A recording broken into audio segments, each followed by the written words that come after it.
Assalamualaikum warahmatullahi wabarakatuh. Kita bertemu lagi di channel YouTube Partai Demokrat. Kali ini saya Herzaki Mandaputra sedang bersama Bang Iju. Nah, ini Bang Indra Jaya Usman, Ketua DPD NTB 2022-2027. Mana Bang? Sehat Bang? Sehat, alhamdulillah. Alhamdulillah. Sehat. Bang, bagaimana nih Bang rasanya setelah dipercaya Ketum AHY menjadi Ketua DPD nih Bang? Ada yang berbeda nggak nih gitu? Ya, tentu sangat berbeda ya. Sesuatu yang sangat membanggakan pada diri saya.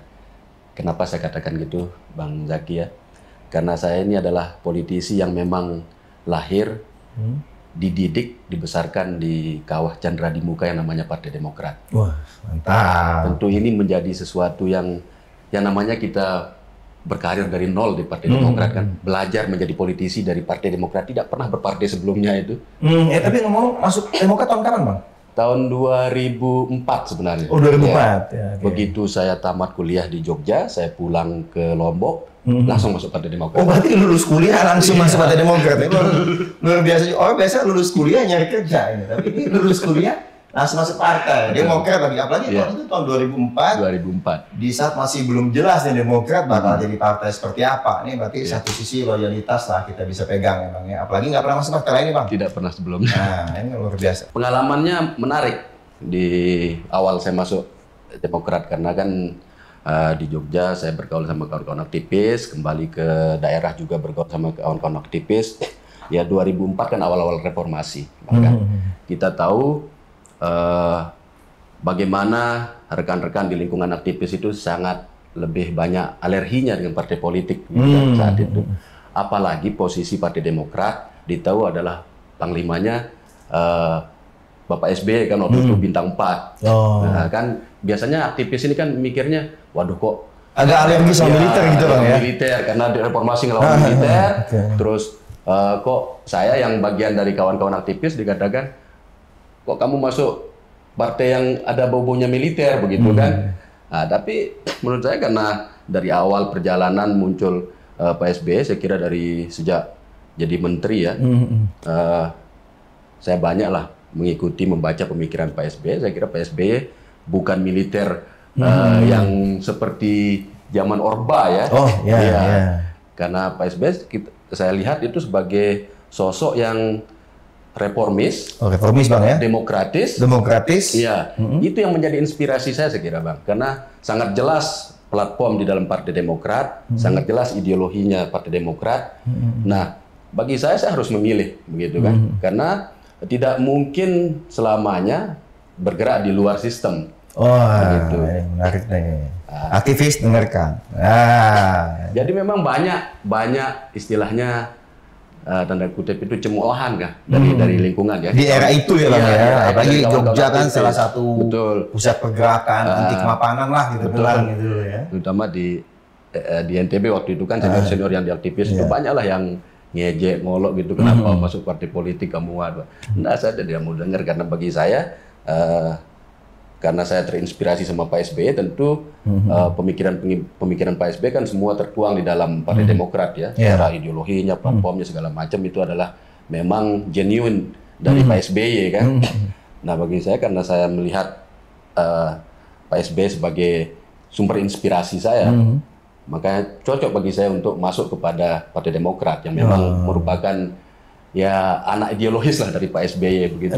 Ini menarik gini Bang, Abang tuh tertarik terjun ke politik dulu, ya kan? Kemudian mikir partai yang mana ingin saya masuki, atau Abang tertarik ini ada Pak SBY nih di Demokrat, asing masuk politik. Nah ini mana dulu nih Bang? Tentu yang awalnya Pak SBY tentunya. Wah berarti daya tarik utamanya Pak SBY, ada Demokrat, dan Abang memilih masuk Demokrat Pak SBY.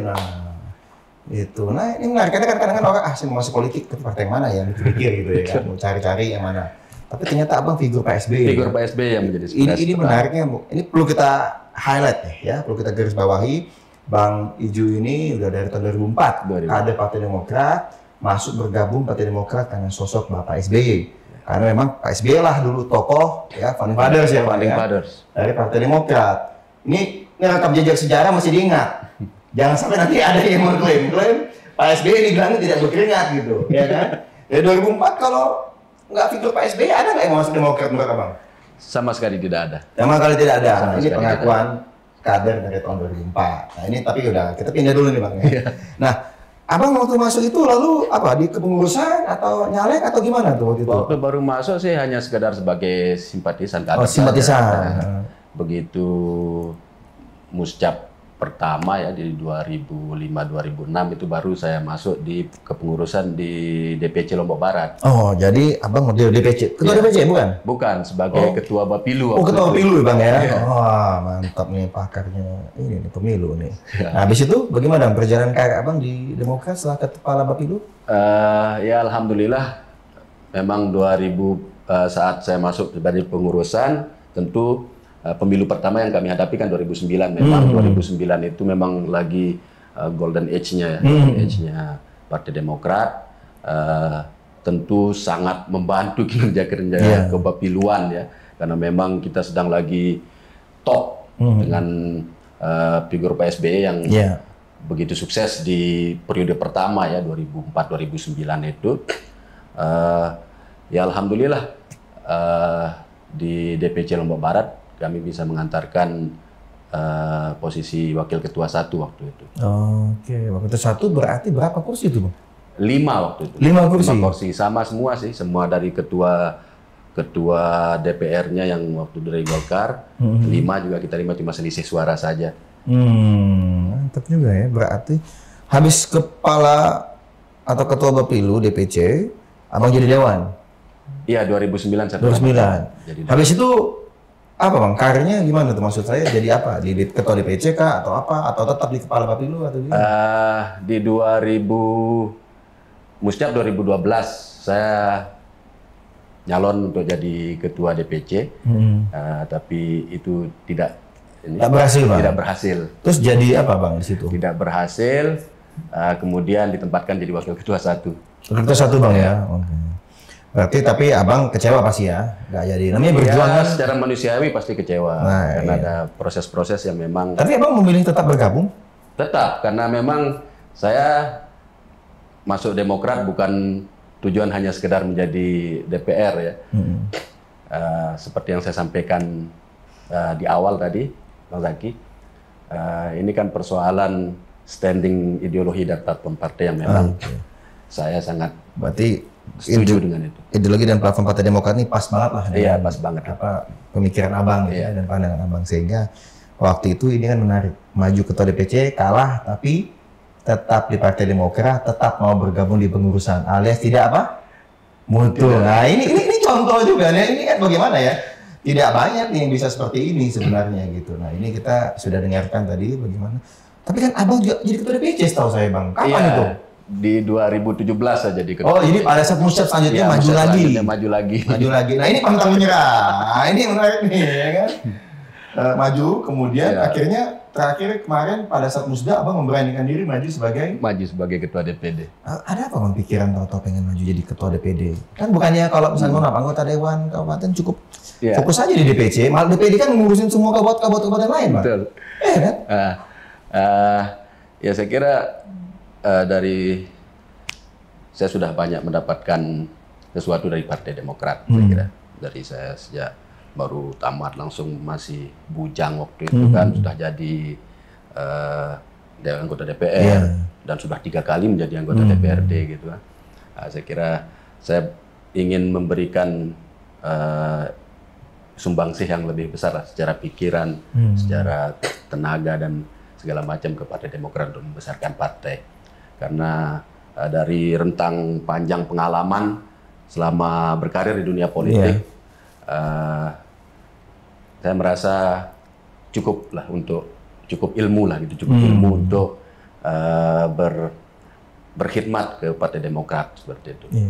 Untuk di level provinsi Bang ya. Iya, di samping itu juga antusiasme kawan-kawan di DPC juga menginginkan saya untuk maju ya di NTB. Nah ya ini penting nih Bang, karena kalau niat mungkin banyak yang punya, tapi dukungan nggak semua yang punya. Ini penting nih.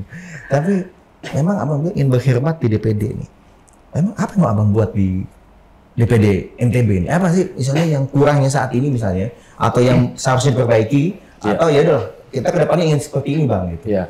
Itu ada cita-cita kan? Saya merasakan ups and down Partai Demokrat di NTB.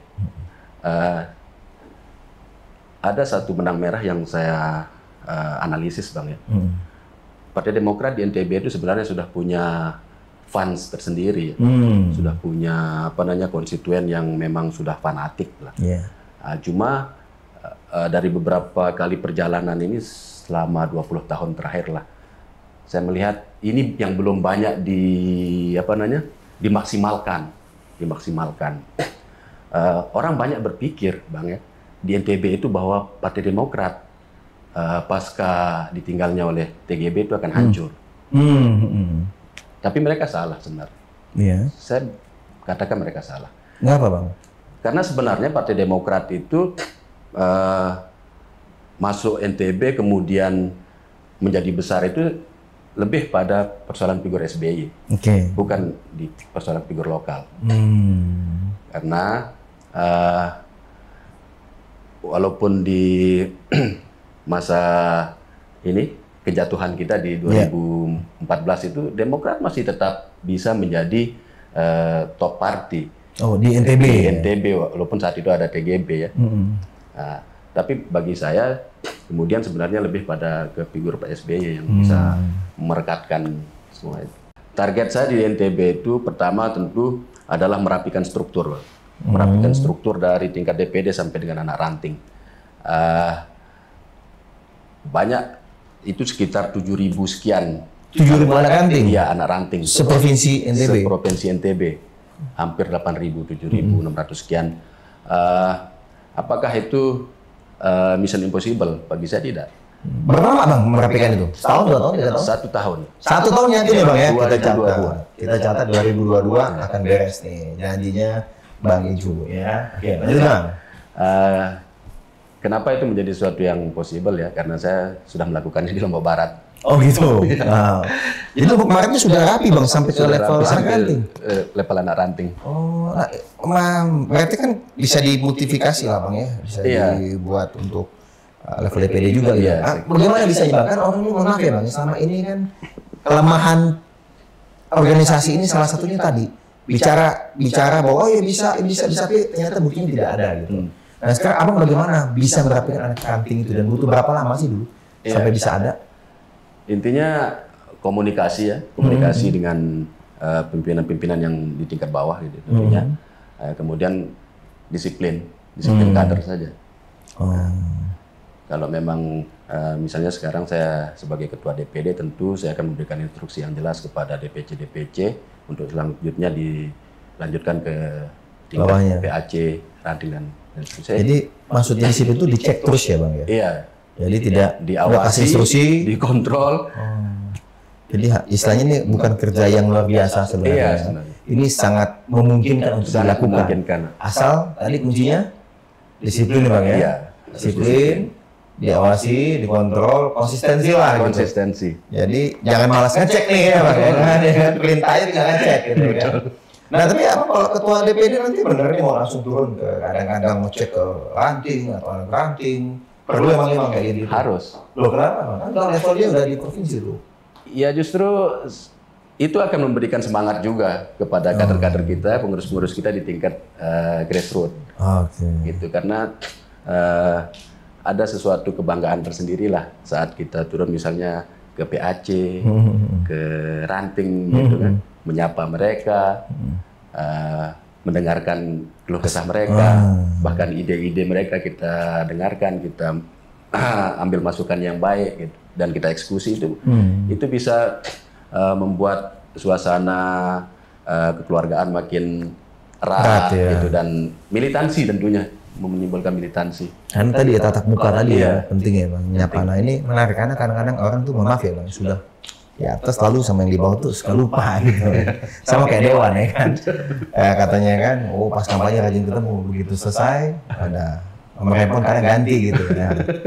Nah, Bang, kita beralih sedikit, ini menarik ya. Yang pasti Abang tadi sudah punya janji ya merapikan struktur ya, Bang.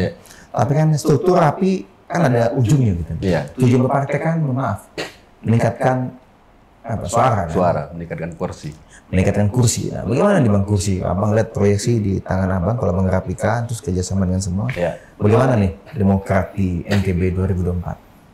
Saya optimis Demokrat di NTB 2024 akan meningkat tentunya dengan beberapa program kerja, visi misi yang sudah kita memang sampaikan saat fit and proper test di depan ketum.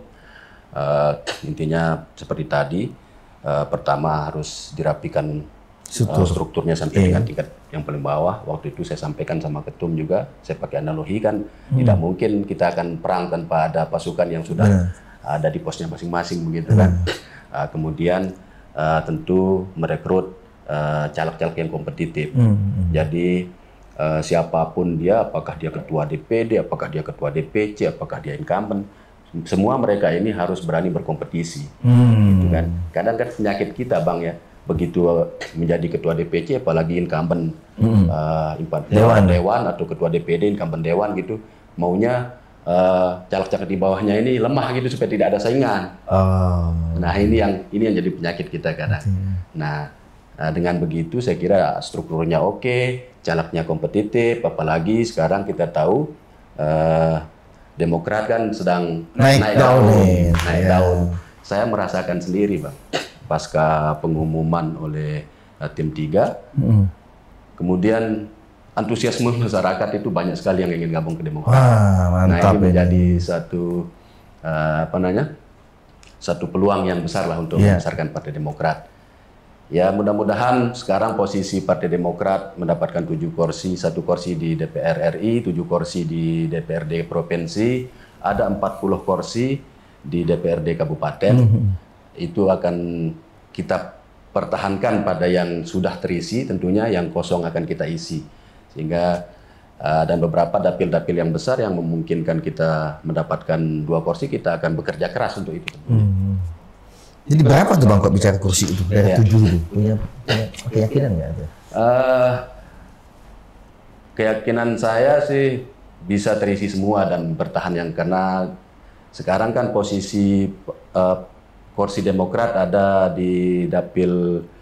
Berapa dapil sih Bang? Ada 8 dapil. Oh 8 dapil berarti ada tambah 1 lah minimal ini Bang ya? Iya tapi fakta yang sekarang itu ada 2 dapil kosong tapi ada 1 dapil yang terisi 2. Oke. Jadi maksudnya 2 dapil kosong akan diisi. Jadi target Abang minimal 9 ini. Minimal 9 lah. Minimal 9. Kita doakan ya. Kalau bisa 10 kan lebih baik kan gitu. Jadi 9 apalagi kalau bisa 15 lebih baik lagi. Waduh, amin. Kita doakan. Pilkada bisa ngusung sendiri. Nah, kalau pilkada ngusung sendiri mau maju nih Bang. Jadi apa nih? Mau jadi calon gubernur atau mau punya? Jika ada peluangnya secara real politik saya siap saja. Mau ditugaskan partai di calon gubernur oke, di calon wakil gubernur oke, di calon bupati juga oke. Ya, nah ini mantap nih. Karena apa? Jadi pemimpin harus siap maju gitu. Jangan hanya nyuruh-nyuruh yang lain maju aja gitu, ya kan? Tapi diri sendiri tidak berani bertarung. Nah, ini saya menariknya gini Bang, Abang boleh nggak cerita? Kita kan karena 3 kali dewan ini, ada usia yang relatif muda gitu waktu itu kan? Itu bagaimana tuh Bang sampai bisa jadi dewan tuh ada nggak misalnya kunci suksesnya nih harus kayak gini nih? Kalau mau jadi dewan ini harus seperti ini nih, gitu. Ada nggak nih usul? Mungkin nggak semua dibuka kan, kartu rahasia lah banyak.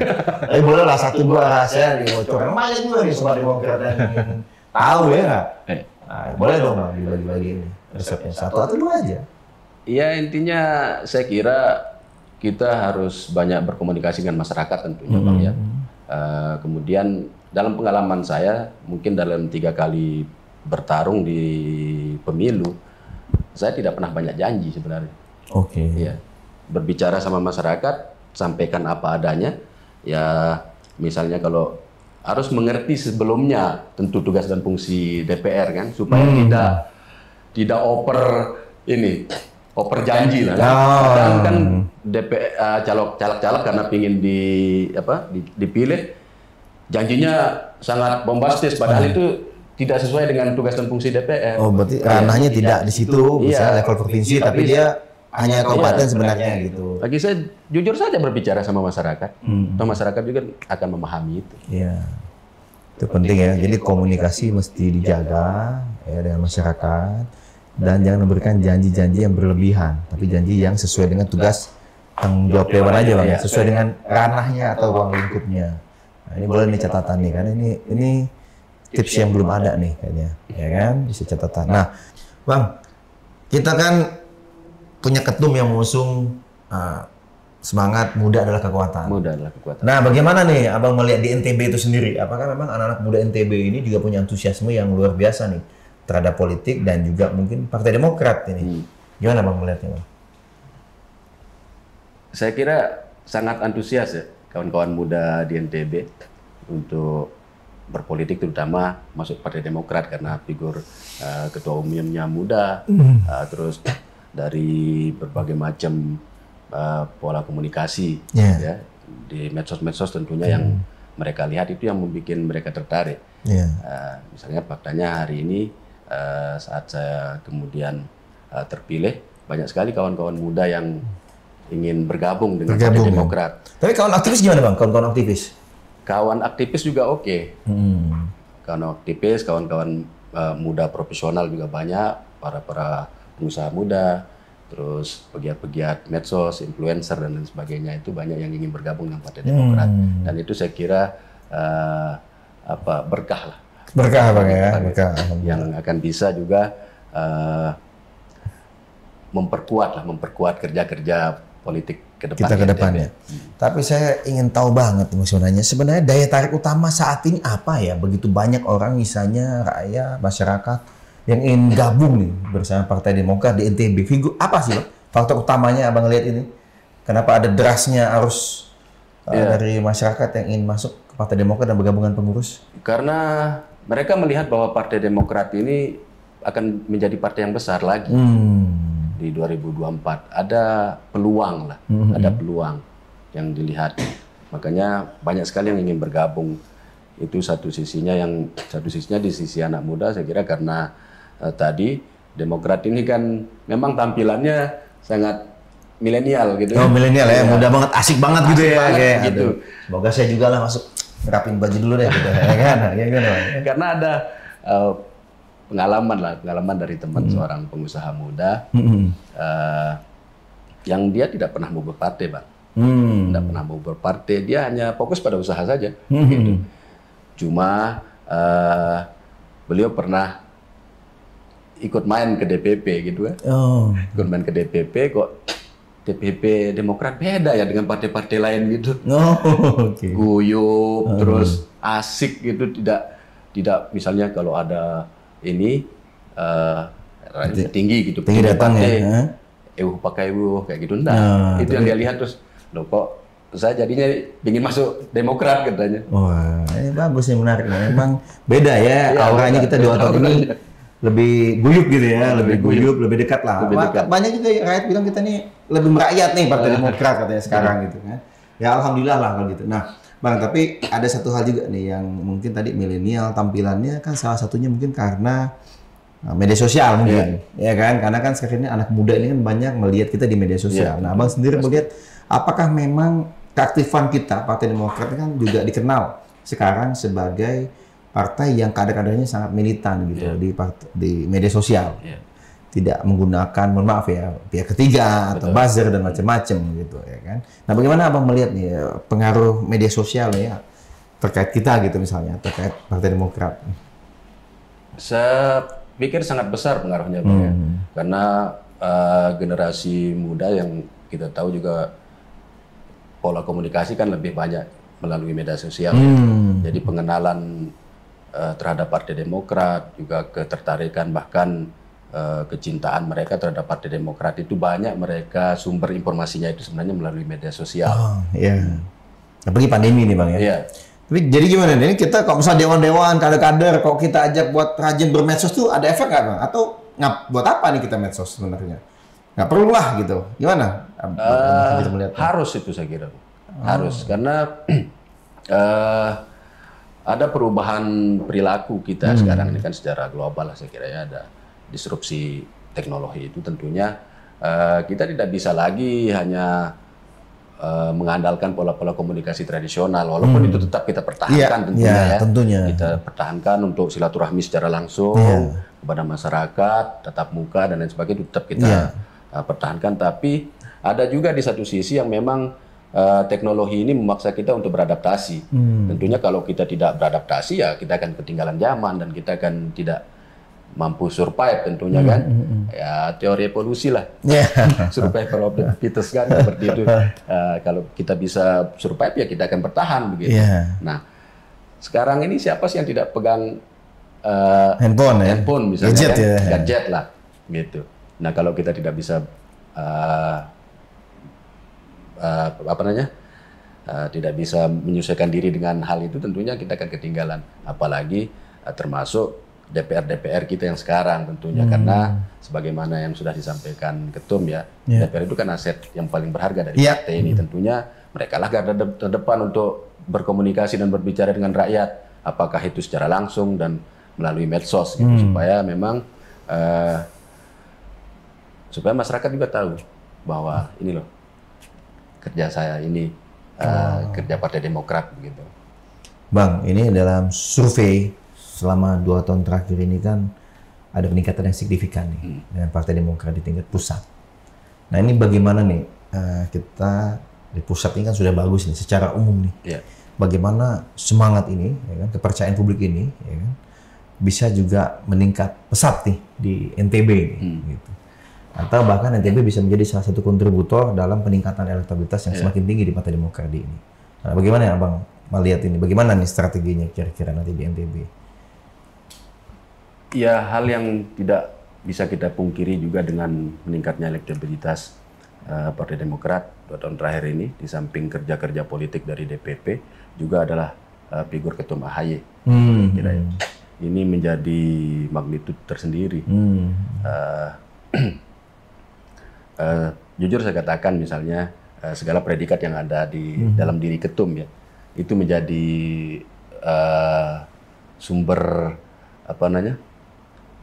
sumber pendorong yang begitu besar lah menurut saya. Seperti apa Bang misalnya? Misalnya predikat apa Bang? Ketum muda. Ya, muda. Cerdas. Militer. Latar belakang militer. Kemudian adalah di samping itu adalah putra Pak SBY. Nah, ini menjadi magnitud lah di NTB itu saya kira yang juga menjadi rujukan bagi masyarakat. Nah, peluang-peluang ini yang harus kita kapitalisasi sedemikian rupa. Kita besarkan lagi tentu dengan segala macam sumber daya ya. Membesarkan nama Ketum karena sejak kita harus ingat juga sejak pertama Partai Demokrat ini muncul itu kan adalah partai tokoh ya. Dari awal Pak SBY, kemudian setelah 20 tahun saya katakan bahwa saya juga mengalami pembaharuan inspirasi pada diri saya gitu kan. Awalnya saya terinspirasi oleh Pak SBY, sekarang saya terinspirasi oleh Ketum AHY. Dan itu juga menjadi hal yang sama di masyarakat gitu, yang dirasakan. Karena dari yang saya serap di masyarakat misalnya bahwa kepemimpinan Pak SBY selama 10 tahun menjadi presiden itu sangat melekat ya, sangat melekat. Artinya masyarakat benar-benar merasakan dampaknya gitu, merasakan dampaknya. Dan kemudian muncul Ketum tentu dengan figurnya tersendiri ya, di samping beliau yang muda, cerdas, tegas gitu kan, dan apalagi sekarang di posisi yang saat ini, di saat masyarakat itu merasakan bahwa kepemimpinan nasional ini kurang begitu memiliki dampak langsung lah ke masyarakat, bahkan kita sangat merasa kelelahan lah masyarakat juga soal kemiskinan, soal pengangguran dan lain sebagainya itu. Kemudian ingatan masa ini kan kembali seperti bernostalgia. Bagaimana sih kalau seandainya sepertinya Indonesia ini lebih baik dipimpin oleh Demokrat seperti itu. Mengingat kembali 10 tahun kesuksesan di masa Pak SBY ya. Iya. Dan Ketum tentu dengan cirinya tersendiri gitu. Memberikan harapan itu, dan saya kira itulah yang sangat penting di dunia politik, di dunia kepemimpinan Mas Aki ya. Bagaimana kemudian seorang pemimpin ini bisa menginspirasi, bisa memberikan harapan kepada masyarakat. Ya, pemimpin harus memberi inspirasi dan harapan pada masyarakat, dan ini dilihat pada sosok Ketum AHY. Nah, tapi Bang Ijo boleh dong cerita, kan Ketum AHY ini sudah 2 tahun memimpin Partai Demokrat, ya kan? Apa ya? Ada perubahan yang Bang Ijo rasakan nih sejak beliau memimpin gitu? Boleh dong cerita juga pandangan Bang Ijo nih. Sangat besar perubahannya. Oh, sangat besar. Seperti apa nih AHY? Penasaran. Misalnya nih. Pertama tentu semangat ya. Semangat ya? Kami sebagai kader itu seperti terakhir kembali. Oh gitu ya? Ya, semangat juangnya kita lagi lagi seperti direvitalisasi lagi. Oh siap. Itu semangat ya, ini semangat luar biasa nih. Itu pertama. Kemudian ada harapan seperti yang saya katakan tadi, ada harapan bahwa partai ini akan besar. Itu pertama. Kedua, tentu saya juga merasakan bagaimana efektivitas kepemimpinan Ketum AHY. Seperti apa nih? Boleh nggak kasih contoh tindakan atau kebijakan beliau yang berkesan di Bang Ijo misalnya gitu? Yang dirasa ini bagus nih buat kader atau bagus nih buat partai kita gitu? Iya. Misalnya? Misalnya gimana ketegasan Ketum ya dalam sikap terutama misalnya menghadapi sikap kepada pemerintah gitu ya. Oke. Tadi saya pikir ke GPKPD, ternyata kepada pemerintah gitu. Pemerintah itu juga. Ya. Iya. Kemudian ketegasan Ketum saat menghadapi tsunami yang kemarin kan, gangguan dari eksternal itu. Gangguan dari eksternal, kita tahu bahwa yang ganggu juga ini bukan orang sembarangan kan. Jenderal, mantan Panglima, sekarang berkuasa lagi di dalam istana begitu kan.